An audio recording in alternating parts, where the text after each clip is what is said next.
Hello, this is Jason Donhockle with Fourtitude RC. We're making this video to show the new tank trays we've come up with.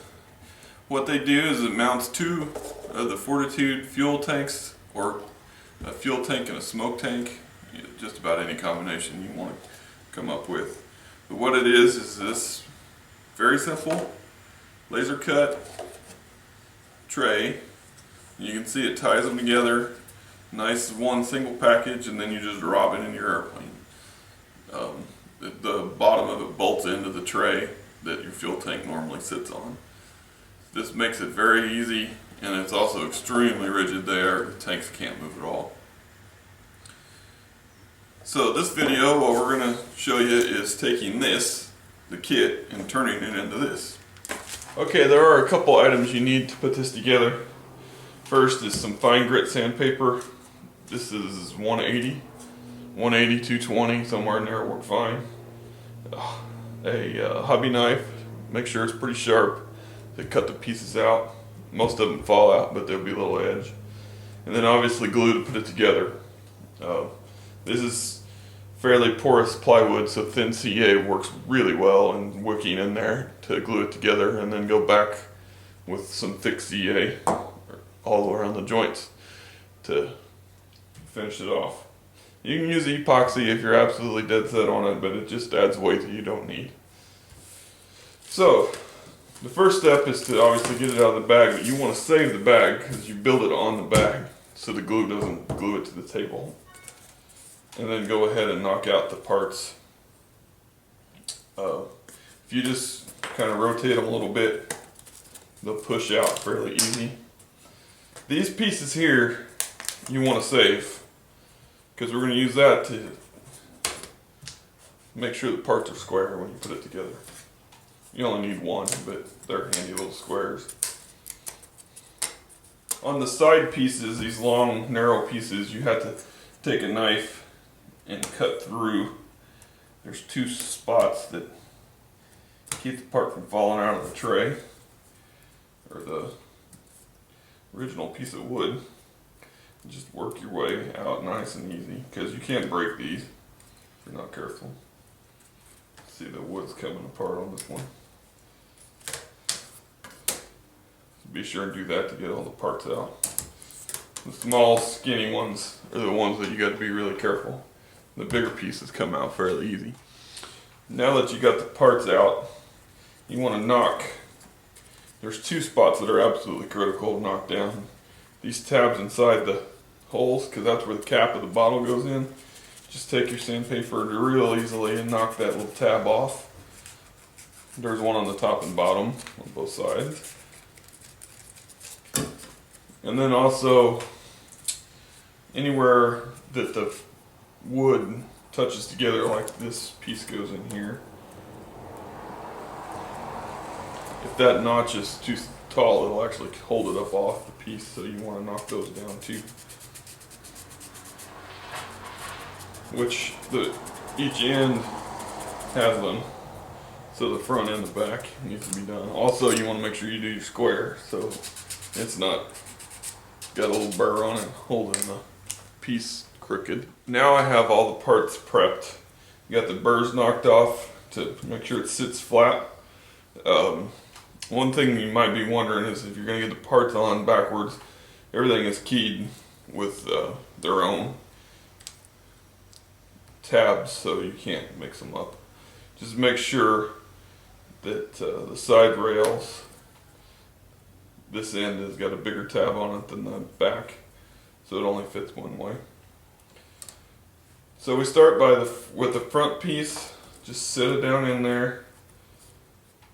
Take your square that you knocked out of the lightning holes, put it in the center, get it straight up and down, and tack the corner. You don't want to glue it real good in case you get it off. Just a little bit. Tack each corner, and then make sure that it stays square. That is important because the tank won't fit in there if you don't keep it square.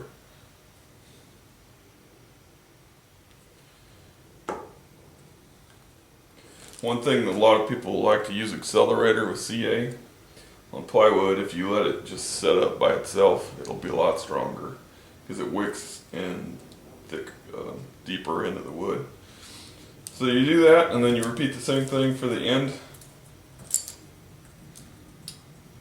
piece. That all this does is the rear of the tank sit in here, and it keeps the tank lined up perfectly. Same deal, keep it as square as you can. This part isn't quite as important as the front. Just tack each corner. One thing you do want to make sure you got it pushed up against the base plate.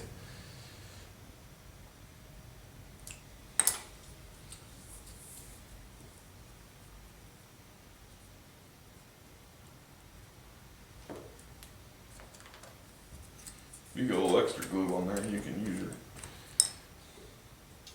square to knock it down into the joint.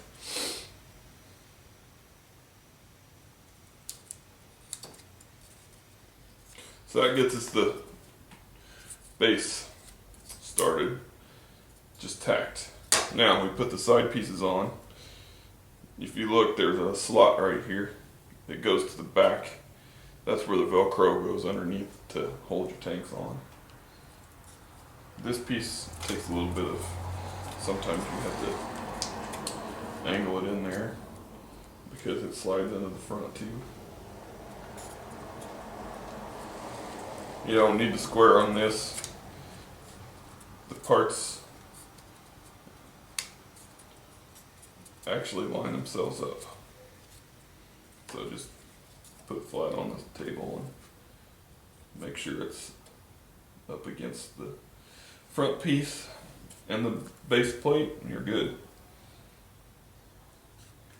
One thing you do want to be really careful that when you're pushing on this, that you don't knock this off the line. A little bit of thin CA.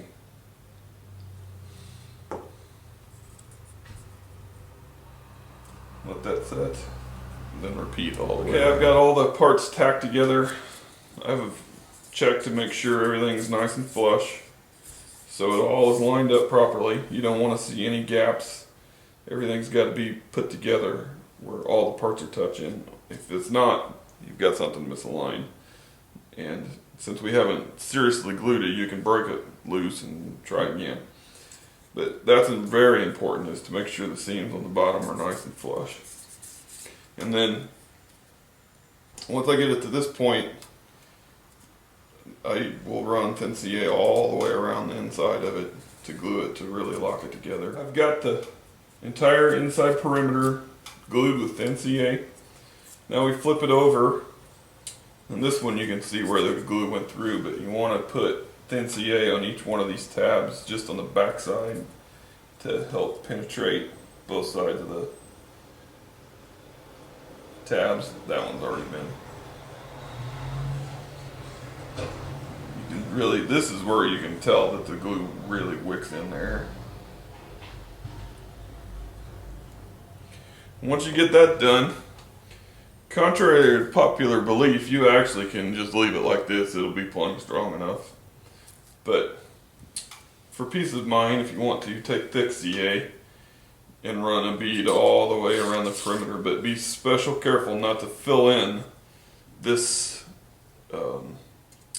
slot right here, because the Velcro has to go through there to mount the tank. You can see it on both sides of the tray, just don't fill that in. Now we've got the tray assembled.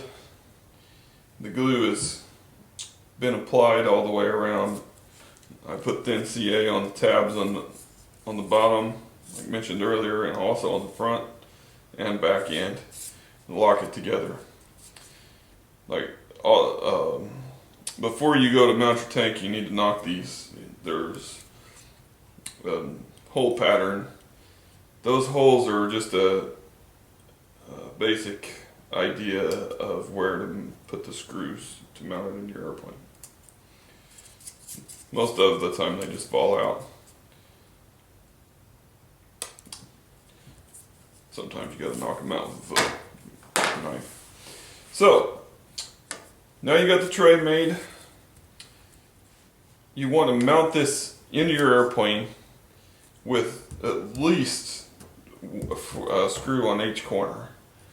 They don't have to line up to these holes. These are just there in case it does line up. Not every airplane's the same because there's lightning holes in the airplane too. So when you put it down in the airplane, make sure that you get at least 4 and preferably at least another one right here. Somewhere in the center or on the 2 sides.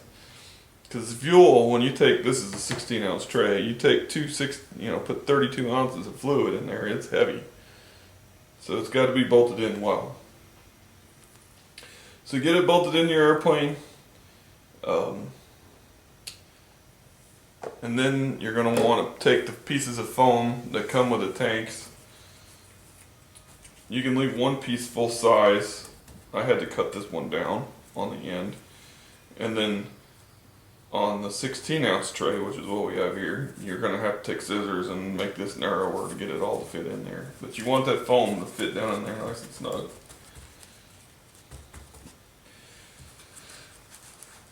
On a 32, the full-size pads just slide right in it. Take your Velcro strap that comes with the tank. It's actually easier to put this in once you have it in the airplane. Probably should put this Velcro strap in before you screw it in the airplane. That's what I'm trying to say. So you put the strap in, your pre-cut foam pieces that you already made go in like so.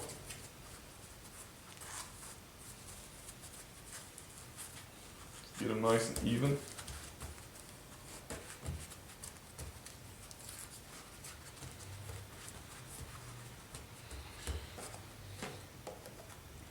Now the secret to the tanks is you have to support this up at the top, right here. Because if you push on it too much, you can, make it come loose. Make sure the tank is flat. Get it started, and then take your fingers all the way, or support this all the way around. Just slowly slide it in there. It should go all the way on. Yet you're gonna have to put a little bit of force on it, but once it's all the way on, it'll go all the way flush to the edge of the cap.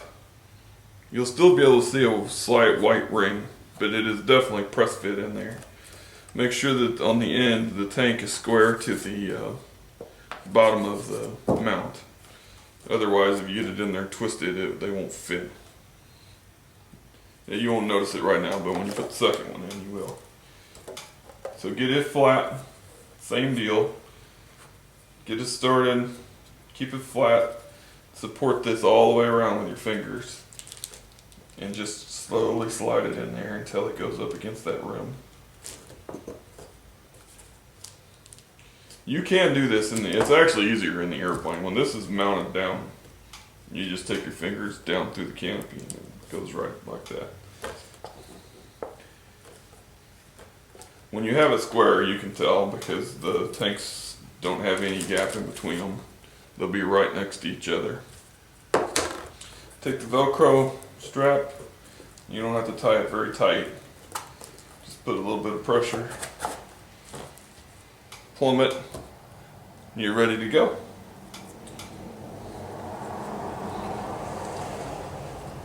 One thing I do recommend, just so you know everything fits together, before you screw the tray into your airplane, do what we just did, pre-assemble it out of the airplane, take it back apart, put it together in the plane until you get a little bit of practice. Plus, if anything doesn't fit just right, you can kind of adjust it.